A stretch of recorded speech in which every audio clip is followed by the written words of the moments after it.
Atención, señoras y señores. Les vamos a presentar a partir de ahora las últimas revelaciones, porque hay muchas revelaciones y se van a abrir nuevas causas, sobre la confesión de Manzanares. Repito, últimas revelaciones sobre la confesión de Manzanares, al que nosotros dimos en llamar ahora un viaje alucinante por las entrañas de la corrupción K. Y en la mitad del editorial les voy a contar cómo avanza el plan indulto para todos y todas. Te propongo, ahora que vamos a hablar de Manzanares y de las nuevas revelaciones, te propongo que pensemos juntos. ¿Cuál de todos los videos escandalosos que viste sobre la corrupción fue el que te impactó más? Pensá un poco, pensá conmigo. El de la rosadita, no tengo retorno todavía.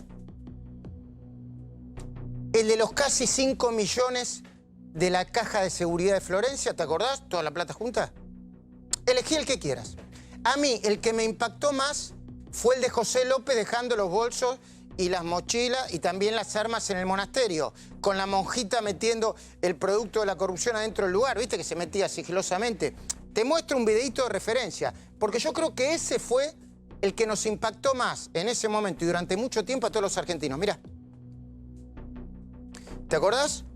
Esa reja inolvidable. López deja las armas, deja el bolso, ahí deja una tremenda escopeta. Se va, se mete la mano en el bolsillo, vas a ver que López le golpea la puerta, sale la monjita. Hay otra imagen, además de esa, que a mí me impactó mucho de López y que fue el recorrido que hizo con su auto. Pero, a ver, pero acordate vos, pensá, ¿cuánta plata había en los bolsos de José López? Un poco más de 9 millones de dólares. Poco más de 9 millones de dólares, ¿no? Ahora se están acomodando mis compañeros. Depósito judicial de un banco. Gracias, buenas noches, Facundo. Hola, Luis, buenas noches, señora Martínez. Buenas noches, Cecilia Ivana. Buenas noches, Hugo. Bueno, ¿te acordás de la repugnancia que te dio? La verdad, cuando viste el video de López, ese y el video de López manejando por una rotonda camino al monasterio. Porque cuando uno vio el primer video dijo, che, ese López es un monasterio. ¿Qué? Pero después se vio el video de seguridad de López en una rotonda. Ponelo ahora, dale. Recién lo vi. Ahí estaba el auto de López. Después declara López que daba vueltas porque pensaba que lo estaban siguiendo. Estaba un poco paranoico, José López. Mamita, y esto pensar que pasó, la Argentina es una cosa que no... ¿Cuánto hace que pasó? Casi 3 años. 3 años, no es nada. Junio de 2016. Un bebé de 3 años. Esto, cuando ves los bolsos de López, te parece que fue el siglo pasado. Bueno, desde que pusimos en el aire la entrevista con el contador de Cristina, Víctor Manzanares, hay gente que nos para por la calle, a Hugo, a mí, a todos nosotros, porque se quedó con la misma sensación de asco y repugnancia que le atacó cuando vimos el video de López. Y entonces nos preguntamos, con Hugo, con Facundo muy interesado siempre en esto, ¿por qué será que sintió la misma repugnancia? ¿Y sabes por qué? Por el nivel del detalle del relato de Manzanares. El nivel de detalle y dato del relato de Manzanares. Y los ratones que te genera. Yo te puedo pedir un favor, esto en televisión no se hace, pero te pido un favor. Cerrá un segundito los ojos, un segundo. Y pensá conmigo. Cerrá los ojos, pensá conmigo, yo te voy a ir contando. Y vas a entender todavía más de qué te estoy hablando. Cómo te ratonea la cabeza. Porque la narración de Manzanares es más impúdica todavía, más precisa y más escandalosa que los 9 palos y que los bolsos de López. Repasemos. Compartí la escena conmigo. Dale. Cerrá los ojos si querés un ratito y solo escúchame. Hugo, llévame de la mano junto con Cecilia y Facundo. Manzanares cuenta que se encuentran con Muñoz en una calle, parecía que no estaba muy iluminada, a las 7 u 8 de la noche, de un barrio en Río Gallegos. Ese es el momento en el que empieza la película, la trama, Netflix. que Daniel Muñoz baja en una camioneta Gran Cherokee. Imagínate como si lo mirara y pensás si no es más impúdico que los bolsos de Muñoz. Baja de una Gran Cherokee y antes de entregarle un montón de bolsos, mochilas y otras bolsas que contenían, después lo supo, por lo menos 30 millones de dólares, repito, 30 millones de dólares, es decir, 9 por 3, 27. 3 veces más que los bolsos de López, que todo nos necesitaba más tiempo. ¿Qué auto tenía Manzanares? ¿El Passat u otra Cherokee? Puede ser que sea ese Passat, ¿sabes? Un Passat simbólico que compartían con Muñoz. Pero escuche, ¿me está siguiendo la escena? Perdón, Silvina, ¿está siguiendo la escena? Sí, perfecto, sí. Bueno, una película. Muñoz entonces, esto lo dice Manzanares, yo estoy reconstruyendo lo que dice Manzanares, le propone, esta es una interpretación del narrador, que soy yo, vender su alma al diablo. Porque hasta ese entonces no sabía a qué iba Manzanares. Le propone sumarlo al negocio. Le dice, palabra más, palabra menos, el tren pasa una sola vez en la vida. En el expediente dice el tren y después a nosotros nos dice el tren, el colectivo, pasa una sola vez en la vida. El tren o el colectivo, o el metrobús, elegí lo que quieras. ¿Por qué se ríen, muchachos? Es así. O te causa risa esto o es un relato que te estremece. ¿Por qué? Porque Muñoz, según Manzanares, pone a prueba la primera barrera de Manzanares. La que él llama mi primera barrera, la barrera moral, y que lo termina quebrando.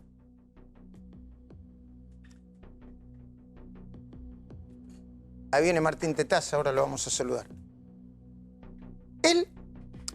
Manzanares dice, no le contesta en ese momento, le queda por contestar, dice, déjame pensarlo. Pero en el fondo, Manzanares dice que ya sabía que estaba decidido a embarrarse hasta el cuello. De hecho, esa misma noche lleva las mochilas y los bolsos a su casa. Empieza a acomodar la plata de la corrupción en un sobretecho, dice, ¿no? En un sobretecho, guarda cuidadosamente cada uno de los bolsos. Le costaba subirlos porque era a través de una escalera. Espera que no haya nadie en la casa. Los guardó un tiempo en el auto para que nadie se diera cuenta. Bueno, esa noche no puede dormir, prácticamente no duerme. Seguí esta película que es real. Y da vueltas pensando en la enormidad de lo que estaba haciendo. ¿Estás viendo esta escena como la veo yo? Bueno, ahora sí, si querés cerrar los ojos de nuevo y escuchá y mirá con el rabillo del ojo lo que dice el propio Manzanares y decime si no es una película. Mirá. ¿Cómo fue cuando guardaban los bolsos de dinero en recovecos y que Muñoz dice, este tren pasa una vez en la vida en esta ciudad del pecado que era Río Gallegos, donde todos saquearon al país? ¿Cómo fue?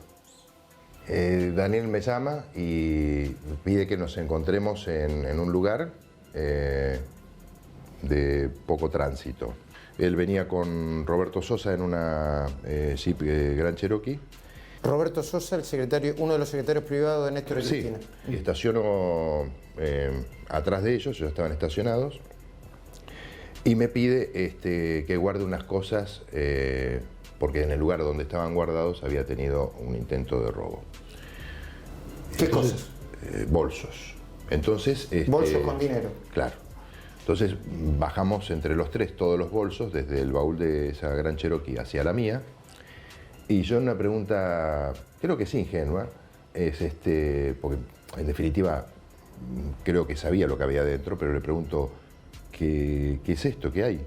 Los bolsos, entonces sí. Daniel me dice, ¿qué va a ser, Polo? A mí me dicen también Polo, ese nombre, ¿no? Plata. Me quedé medio choqueado, porque una cosa es presumirlo y otra cosa es que te lo digan.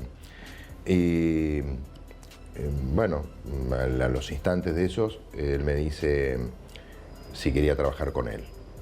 Entonces yo le digo que me dé 24 horas para pensarlo. Era una situación choqueante. Estábamos en la calle. ¿Y? Le digo, ya era oscuro, serían como 7, 8 de la noche.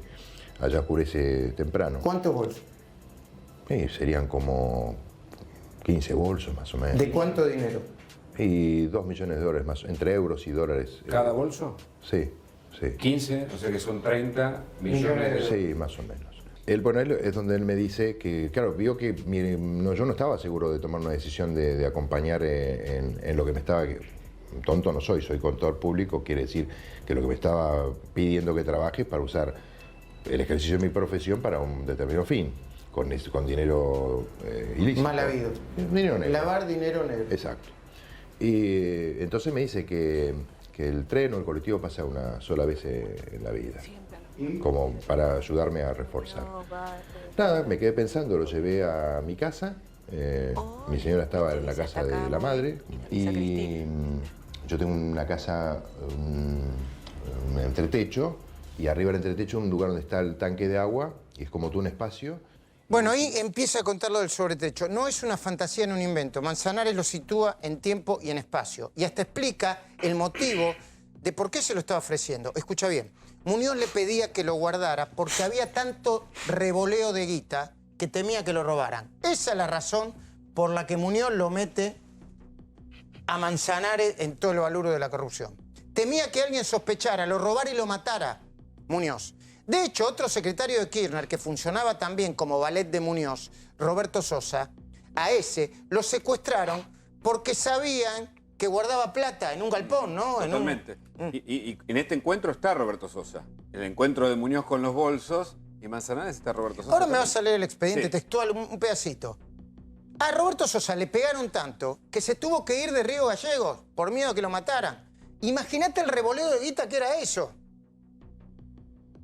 A ver, pero no es fantasía. Hugo, precisame datos, lugar, fecha, año. ¿En qué año fue esto? Fue en el año 2006. Gobernaba Kirchner. Exactamente. Sí. Vamos a remitirnos, si querés, al expediente judicial, porque Dale. más allá de lo que nos dijo en la nota, lo importante es lo que declaró en la justicia. Rápidamente. Fue en la calle Teófilo de Loqui, a metros de la calle Gobernador Mayer. Cuando llegó a ese lugar, Muñoz estaba estacionado con Roberto Sosa, quien también había sido secretario de Kirchner. Me pide si le puedo guardar por unos días unos bolsos y mochila, por razones de seguridad. Empezamos a traspasar los bolsos y mochilas a mi camioneta. Eran aproximadamente entre 15 y 20 bolsos y mochilas. Yo, ingenuamente, le pregunto, ¿qué es? Aunque suponía de qué se trataba. Y él me responde, plata, Polo, ¿qué va a hacer? Yo quedé asombrado y él me preguntó si quería trabajar con él.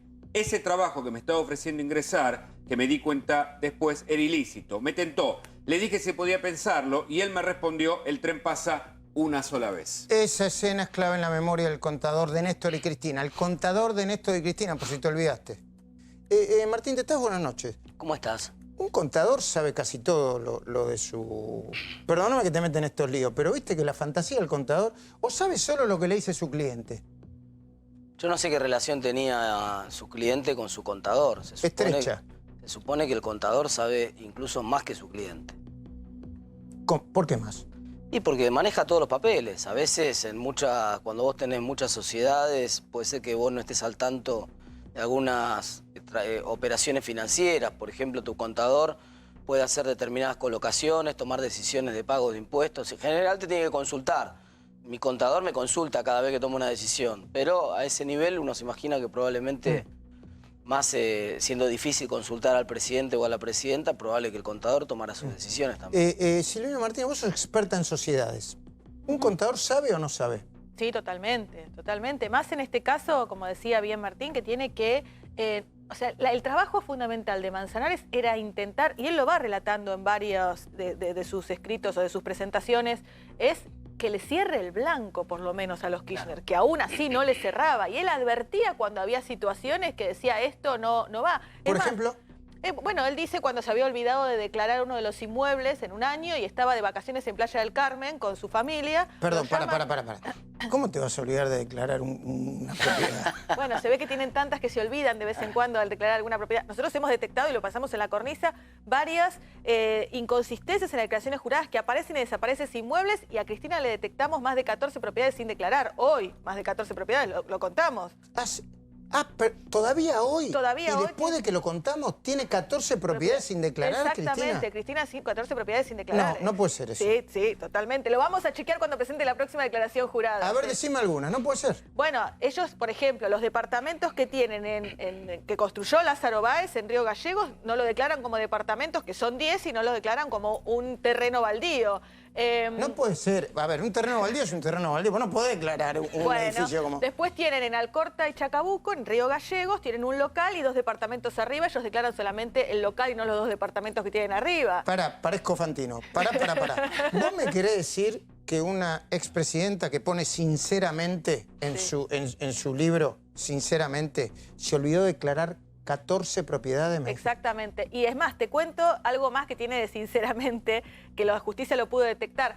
Yo te lo mencioné varias veces. Recordemos cuando Cristina cede sus bienes a sus hijos para evitar que le caigan los embargos y hacen como una especie, una más de tantas de sus, digamos, cosas para tratar de evadir a la justicia. En esto lo que hace es inscribir mal la cesión en el registro de la propiedad inmueble. A propósito, con un error. El registro le dice, te lo inscribo provisoriamente por 180 días. Si no lo subsanás, se cae. Pensando que en el medio iban a entrar los embargos y después ella salía beneficiada. Bueno, efectivamente, se cae, con lo cual los inmuebles que están en la ciudad de Buenos Aires, el de Juncal y el de Uruguay, los dos, siguen estando formalmente en los registros a nombre de Cristina Kirchner. Qué bárbaro. La justicia los pudo detectar y se los pudo embargar, a pesar de esta maniobra. Qué bárbaro. Ahora vamos a hablar también con Martín Tetaz del riesgo país, el dólar. Hoy un día te elegí para invitarte el día clave, ¿no? Sí. No creo que haya sido el día clave. Creo que vamos a tener muchos días como estos. Así peores, que ¿sí? ¿No? me podrías haber invitado la semana que viene o la Sí. que sigue. Es un proceso electoral complejo y la tormenta no va a ceder fácilmente. Bueno, vamos a analizarlo con detenimiento. Hoy vamos a tomarnos el tiempo para analizarlo. Bueno, está ese momento por el que Manzanares dio vueltas una y otra vez. El momento de cuando agarra los bolsos. Y hay otro momento que es cuando empieza a calcular el riesgo. A ver, Manzanares, digo, es un contador religioso también, que dice que desde que puso el primer pie en la cárcel empezó a hacer un examen de conciencia. Y dijo, a ver, ¿por qué hice lo que hice? Dijo, los bolsos, el choreo, yo sé, porque el tren pasa una sola vez. Dice él, Muñoz me dijo, pensá en estar haciendo la plancha en cualquier lugar del Caribe. Y él dice que lo pensó y le gustó. Bueno, me llevó los bolsos. Pero dice que después, en todo ser humano, hay una segunda barrera. Está la moral y la segunda barrera, ¿cuál es? El temor. La del riesgo. La de, si yo agarro esta guita, ¿no? ¿Me puede pasar algo? Puedo ir en cana. Y acá una explicación que te digo que es para analizar. Es un libro de psicología. Dice, mi segunda barrera era el riesgo. Pero yo nunca sentí riesgo. Entonces en la cárcel me pregunté, ¿por qué no sentí la barrera y el miedo del riesgo? Y se respondió, porque quien me estaba ofreciendo el negocio era la política. La política es impunidad. Y yo agrego, quien le estaba ofreciendo el negocio, contador Víctor Manzanares, era el secretario privado del presidente de la Nación, que tenía casi, en 2006, para no exagerar, la suma del poder público. La suma del poder público. Avancemos en esta película. La imagen era hacer la plancha, él se ve en una isla del Caribe, tomando... No lo inventé yo, Martín. No. Es lo que dice la... ¿Tuviste oportunidad de leer algunas...? No, leí la crónica, no leí el expediente, por supuesto, Bueno, ni leí la declaración. Entonces, Silvina, no me dejas mentir, es lo que dice, ¿no? Caribe, trago preferido, le cuesta reconocer que esa imagen le encantaba, pero le gusta, salta a la otra barrera moral, que por la que tendría que haber dicho que no, se da cuenta que no había barrera del miedo porque los poderosos le estaban ofreciendo. Y viene otro elemento, algo que nos dijo a Hugo y a mí. El elemento de el cálculo. Empieza a suponer, garganta, iba a decir, una fuente, garganta profunda. Empieza a suponer Víctor Manzanares que la única plata que recibía eran esos 30 palos. Pero Muñoz le empieza a decir, no, mirá que acá hay más plata. Entonces dice, esto es un barril sin fondo. Entonces le empieza a agarrar la culpa como católico. ¿Qué es? Dice. Y le pregunta a Muñoz, che, Muñoz, ¿no era que nosotros íbamos por el bronce, que vos vas por el bronce, que... Esto es un barril sin fondo. Y ahí, poneme el video en el que Manzanares habla del barril sin fondo y de la gran frase que va a estar en los anales de la corrupción argentina. Ponela ahora, dale. Muñoz, cuando se llegó Muñoz esos 20, 30 millones y usted pensó que era lo último que tenía y resulta que después venía más. ¿Cuál fue la explicación que le dio Muñoz? Me dijo que le hicieron un favor, porque el lugar donde estaban como que habían intentado robarle. Entonces que se lo guardara hasta que eligiera un nuevo lugar. Era hacerle un favor. Pero después empezaron a aparecer más cosas. La operación Neuquén, que era preexistente a mi entrada en este ámbito de la economía de Muñoz. Y más. Entonces empecé a darme cuenta que era como un barril sin fondo, ¿no? Y entonces, viendo la oportunidad que tiene un individuo de conducir los destinos de la patria, que realmente para el que le toque es un orgullo, yo digo, el bronce lo tenés ganado. Entonces digo, ¿para qué, le digo a Daniel, para qué robar tanto si tenés lo máximo que puedes tener, que es el bronce? Y Daniel me dijo, no, nadie robó nada. Y si toda la comisión que se le cobra a la patria por hacer las cosas bien, por eliminar la deuda externa. ¿Escuchaste eso, Martín? No me digas que no. Una comisión para hacer... Es la comisión que le cobramos a la patria para eliminar la deuda externa. Que finalmente, a ver, Martín, no la eliminaron. No eliminaron nada. Eso es uno de los grandes mitos del relato. Del relato, sí. Primero porque defoltearon una parte de la deuda, le enchufaron al ANSES un montón de papeles que después ajustaban por SER, hicieron trampa con el SER. Entonces en la práctica defoltearon un montón de plata a los propios jubilados. Pero además porque después Cristina Kirchner tuvo 7 de los 8 años de su gestión déficit fiscal. Y vos no podés con déficit pagar deuda. Digamos. Vos no podés gastar 40, ganar 30, te faltan 10, digamos, y decir que achicás tu deuda. Lo que hacía era, le colocaba papeles al Banco Central, se chupaba las reservas del Banco Central mientras era superavitario del Banco Central y con esa plata cancelaba los pagos de deuda. Entonces en realidad le chupó al Banco Central cerca de 100.000 millones de dólares de reservas. Sí. Bueno. O sea que no, es mentira lo de la... Es una gran mentira. No nos desendeudamos, sino que... La única razón es que el Producto Bruto de la Argentina en dólares creció de manera espectacular por el atraso cambiario y por mentir con el dólar también.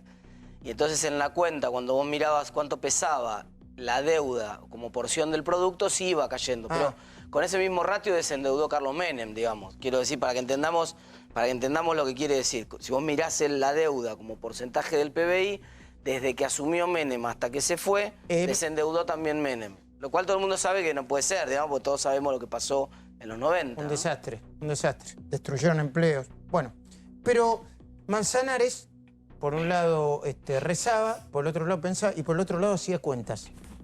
Pero perdóname, esa es otra de las grandes mentiras. Esa es parte del relato de Manzanares. Tiene una parte que en realidad está construida para tratar de hacer creer un montón de cosas que se condice con lo que apareció en el libro de Cristina. Cuando Cristina relata esa situación en la cual el papá de Máximo lo lleva en el auto y le dice, pero vos, ¿qué hacemos? ¿Cerramos con Duhalde? ¿No cerramos con Duhalde? Tu mamá me mata porque no quiere transar con Duhalde, pero ¿a vos te parece? Y le dice una declaración que es para que no se lo cree ni un nene de 5 años. Le dice, ¿a vos vale la pena bajar la deuda externa en la Argentina? Un supuesto diálogo entre Néstor y Máximo, claro, ¿vale la pena bajarla? Y sí, papá, ¿cómo no va a valer la pena?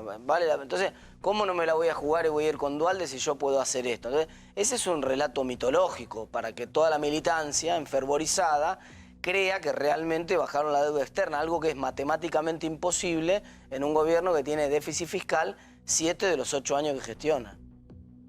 Mira, Martín Tetaz, ¿cómo no invitarlo antes? Pero Manzanares empieza a hacer con la calculadora. Le decía, Hugo Machiavelli, muy insistente, fue muy insistente para conseguir la entrevista y le empezó a decir, calculemos. Silvina también tiene un cálculo hecho, ¿no?